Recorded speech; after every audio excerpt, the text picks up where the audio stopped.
G'day, how are you going? People who are not in the industry often ask me what it's like in a truck. So it's a bit hard to describe it. It's rough compared to a car.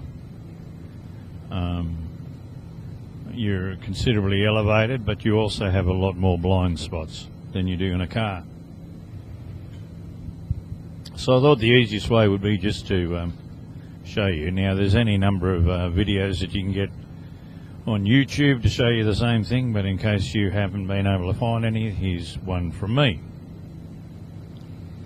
Incidentally, you'll see up here that we're approaching directly past that big green sign that you'll see on the left, and then keep going. There's a blue sign, then a couple of poles. Those are monitoring cameras. They monitor heavy vehicles, and they monitor the time you went through here, and then they also monitor the time you went through the last one. They average the speed in between. So if you're speeding, here's your ticket in the mail. So the motorists out there that say that heavy vehicles are not speed limited, you're kidding me, aren't you?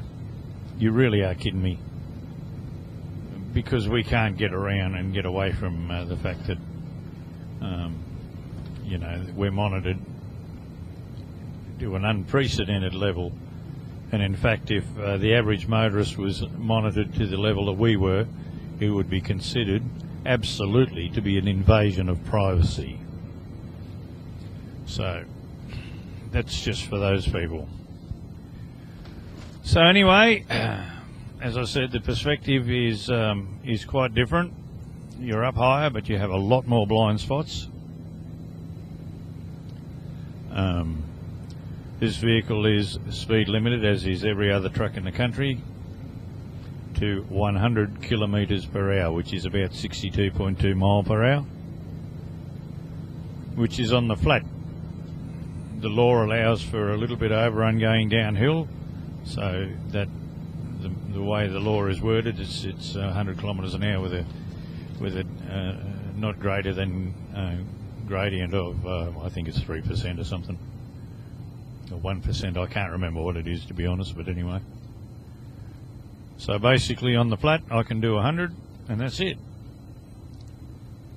And as I said, we are so heavily monitored that nobody's going to go around that anyway, because those cameras and those gantries have got you, tied. So you'll notice that we're on a very good piece of road. I'm escaping from a city and heading out bush. I've got a load on for a farm, and so I'll end up going a long way out into the scrub, up dirt roads and all sorts of things, which will happen a bit later on in the day, tonight, obviously, which won't be shown in this particular video. But this bit of road is exceptionally good compared to most of the roads in the country. As you'll notice, it's divided road.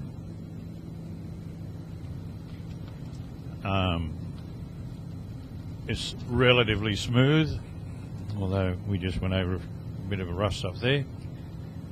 It has wide shoulders, and if you look at the line on the left hand side, not the centre line, but the one on the left and the one on the right, they've got little ridges in there so that if you do happen to hit them, they make noise. That is for people that are dozing off, or it's also for if you're in the fog. For some reason we choose to have white lines in this country which you can't see in the fog. I think it must be because it's cheaper. You'll notice that car that just overtook us a minute ago, he's ducked in front of me. He actually ducked in a bit too soon, but now he's at about the right distance away, so I've just removed the speed a little bit so that I could get him out in front of me. And the reason I say too soon, because if something would have gone wrong and he had to throw the picks out, I would have had him. Well, probably not, actually, because I was You know, I anticipate people doing stupid things like that. But, you know, that's the danger. So do not get in close in front of a truck because of the fact that we just can't stop as quick as you can in a car. And there are significant blind spots on either side. I'm currently, I've got 2 trailers on, and I'm currently grossing 68,500 kilograms, which I don't have an abacus with me, so you can work it out for yourselves.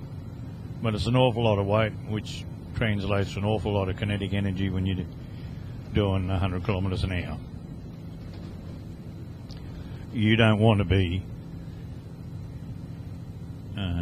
in the same place at the same time in your little rice burner as I am with this. So it doesn't matter whether I'm in the right or the wrong. If you and I, you being in a motor car, and I occupy the same place at the same time, you are going to come off second best. So it's just wise to just leave elbow room and leave us be. Just keep the hell away from us. That's just self-preservation. That's all that is. All right, so that's basically what it looks like. As I said, it's a bit rougher. This vehicle here, this particular truck, rides like a dream compared to most, and it handles very well, and it's got an awful lot of horsepower, so it can maintain relatively high average speeds. As I said, it's limited to 100, but depending on the terrain, I can average in the 90s.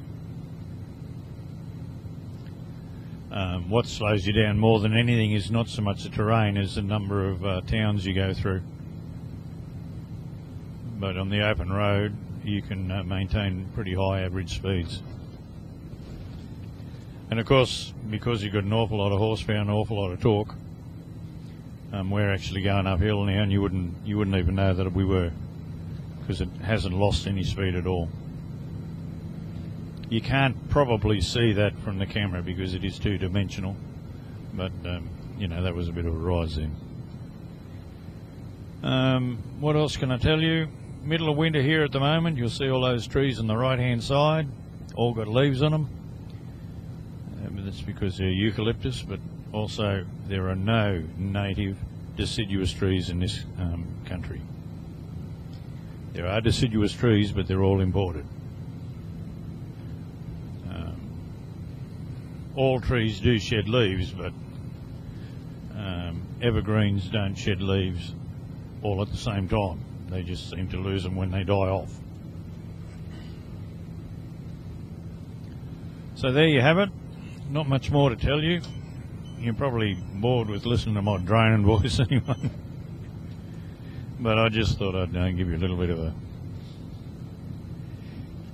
a small aperture into what it's like to be in a big truck on the open road. As I said, later on perhaps I'll do some, that's when I go down up a dirt road, but that's going to be some hours hence, and a long distance away from where I am at the moment. Oh, the only other thing that's of note here, you'll notice that on either side of the road there's, instead of armour railing, we've got wire ropes. They're becoming more popular in this country. They reckon that's a good thing. I don't know whether it is or not, but anyway, they reckon it is. And they're tending to replace nearly all the armour railing with wire ropes, except on bridges for some reason. So there you go. Not much more to tell you. Hope you haven't gone to sleep. Thank you for listening and watching, and catch you later. Hooroo.